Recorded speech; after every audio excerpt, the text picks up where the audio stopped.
Қайырлы күн, құрметті достар. Бүгін Жыланбаев Маратқа кіріп шықтым. Жаңа қазір енді жағдайы жақсы дейтіндей ешнәрсе жоқ. Өйткені осы аштықтан кейін қазір денесі кішкене ісіп жатыр екен.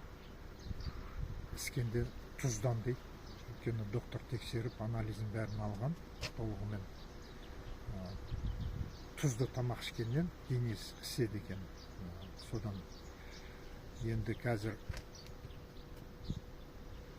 сол магазинге, дүкенге барып, осы ішінде дүкен бар ғой, сол дүкеннен продукты бір тұзы жоқ, тұзсыз тамақ алсам ба деп ойлаған ғой, су алсам ба деп.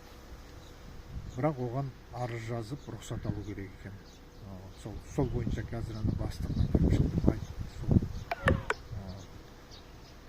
Сондықтан қазірше мақтанатындай ешнәрсе жоқ.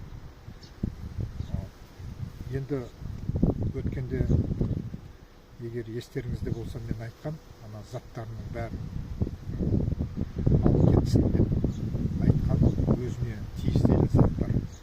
Баяғы сол заттарды осы Ақмола облысының ДУИ-сінің бастығы өзі рұқсат беріп, бұрынғы осы мекеменің бастығы рұқсат беріп, сол заттардың бәрін алдыртқан, рұқсат берген.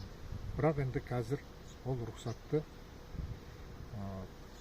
жоққа шығарып, сол заттардың бәрін алып кетсін деп мекеме басшысы қазірде кіріп шықтым, сұрасам, сол айтып отыр, алып кетсін деп заттар.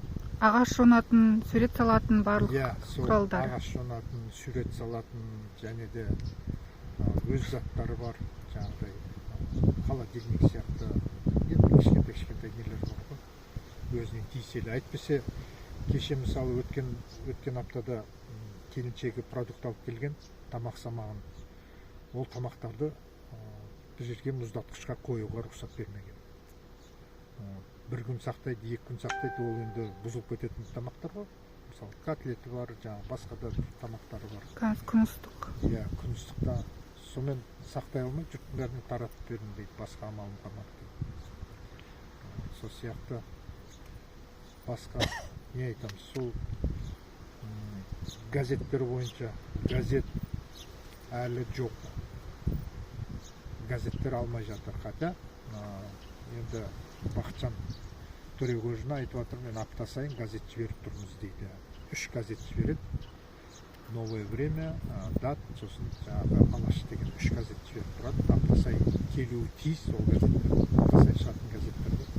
Бірақ сол март айынан бері бірде-бір газет алған. Оның үстіне бірде-бір хат алған жоқ. Хат жазып жатқан адамдар өте көп.